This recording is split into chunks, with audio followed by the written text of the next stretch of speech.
Hello everyone, this is Defense Politics Asia, and this is the Frontline Changes report for the past 24 hours. So we're going to jump straight to the frontline change. The first one is over in the Kharkiv front. So the Russian have went into the offensive over on the west of Voschansk, and this we have some updates based on Deep State UA. They have done what I don't dare to do. Basically, is to mark where the front line is within the forest. So previously, we have the Russian forces appearing over on the edge of the of Voschansk over this side of the front line, and I did say that maybe the front line that is, but I do not know. So the Ukrainians have mapped it for us, confirming that the Russians have taken position in the northern portions of the forest across the river of Hatishev. So this is the advance in this sector. Distance advance probably is around 800 meters. So we shall see how this battle here continue to evolve. Definitely, I think it's quite of a surprise, I guess, for the Ukrainians that the Russians decided to go to battle out in the Voschansk sector. The next frontline change is over at the Dvorichna front at Kanyamka. So this is Dvorichna. In the north of Dvorichna, we have Kanyamka.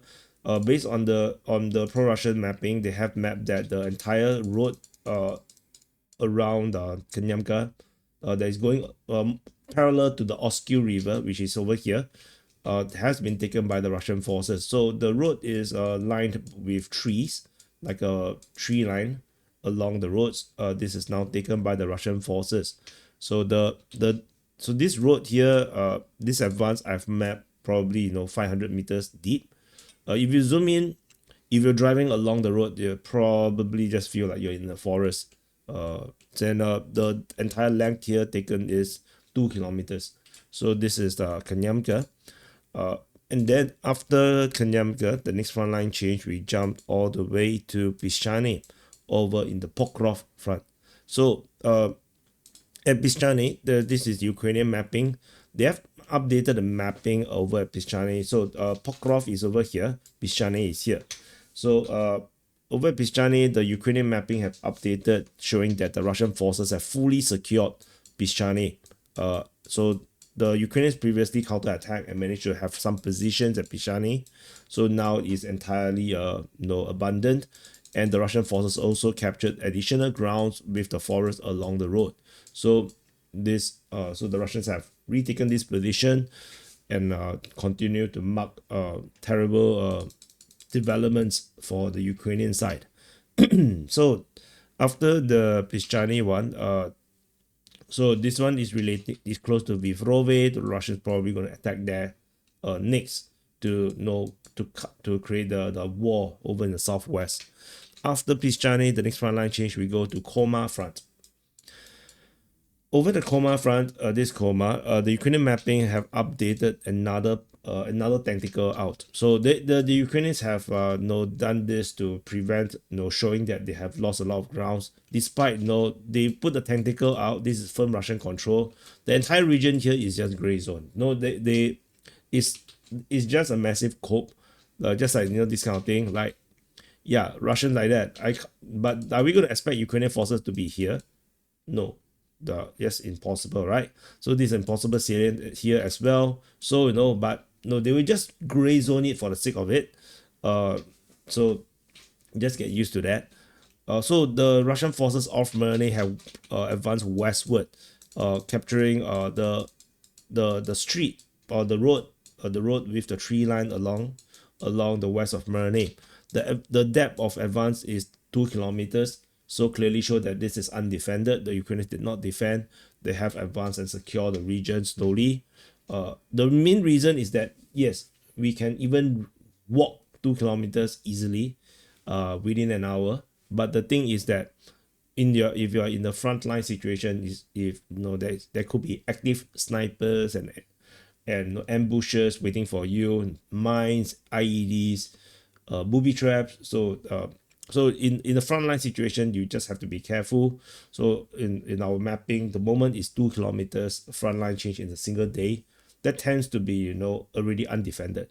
So you're gonna take some time until they really break out of this front line. and into the rear where there's literally no one defending, then you can actually do this 50 kilometers drive into the rear positions.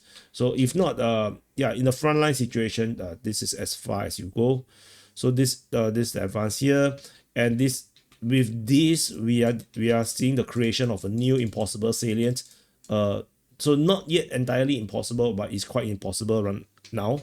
The front line is around 2.5 kilometers away from each other, so it's not entirely close yet, but it's already quite ridiculous to let's say you have some soldiers here for some unknown reason very far away from anything. The reinforcement have to travel through this grid. Like how are you going to reinforce? Like this is the only open road for you, and clearly it's super easy to hunt for you for any resupply route or rotations. The drones will just be sitting there waiting for you. And then like usually it will be, I would imagine, fiber optic drones. So they will just sit there for a long time, and then once they see you, you're dead. So it's like the mine. Like in the past, we are afraid of mines, right? You step on the mine, you boom, and you die. So now the mine chases you. Yeah, which is more scary actually. So this is the impossible salient that I'm trying to explain. So and after Merne, the next frontline change is south at Shevchenko. So deep state UA again. So these are a bunch of deep state UA update. They have mapped that the Russian forces front line looks like this, with positions over on this beginning of the forest line on the northwest of Shevchenko. So very small change. This is not much. It's not much, but it's still 400 to 500 meters. Oh my freaking god! Yeah, the area here is insane. This is a big place. So, and then after Shevchenko, there's the last frontline changes. It's around Zelani Pol. So similarly, this is Ukrainian mapping. The Russian forces have expanded the zone of control in the north, as well as a somewhat drawn slightly differently over on the west of Zelani. So Russian forces starting to push northward towards the tree line.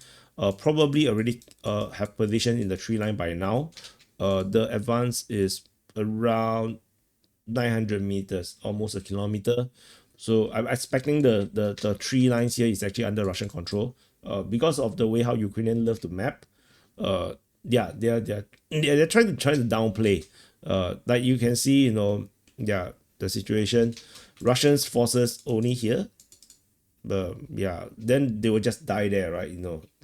If they're actually here, I would have called an artillery barrage and wiped them out easily. So clearly the Russians have a bit more advanced position than this. But anyway, this is the frontline changes report for the past 24 hours. We're going to do, as usual, do some calculation of the frontline changes. So again, Ukrainians did not capture any grounds. The Russians still on the move, but today's is very underwhelming. Probably lack of geolocation updates, and also a lot of impossible salient that is not closed. So 1.92 plus 1.04 plus 0.69 plus 2.14. Ignore the 6 in the rear is 5.79 square kilometers. So very small for the trend of what the Russians are capturing over the days. So like I said, I am expecting some very huge frontline change. So this is probably just a calm before the storm as usual. Like you have this small one and suddenly you have like 35, 50, 40 square kilometers change in the next few days. That is a possibility. So stay tuned. That's why I say, this kind of thing, these numbers, when we do this calculation, is for entertainment purposes. Don't take it so seriously. We do not know what the reality is. I don't think even the commands in Ukraine or Russia actually know what is reality. Like they only have the reports coming up from the ground is the best estimates of what is happening, but that's not reality either. Yeah. So what Putin read in the report, all these leadership like Sirski, or Zelensky, the report that they get is not reality. It's just the best estimate of what it is. what is reality. So that's something about, you know, intelligence work. You may need to know. Like a lot of people, like we love to talk a lot about reality, the truth, but sometimes the truth is not the truth. You know, reality is not what you think it is. Even people who know something, they tell you that is only the best estimate or the best observable situation, but the language that they use, the interpretations, you know, may all be different. Like, you know, like in mythical stories, you know, is there really Pegasus? Really, is there really angels? No, or are angels just aliens? No, yeah, ancient aliens. No, like we don't know. You know, so anyway, thank you for watching. Happy birthday to you if your birthday today, and press the like button, subscribe. We're going for 100,000, and I'll see you guys in the next update.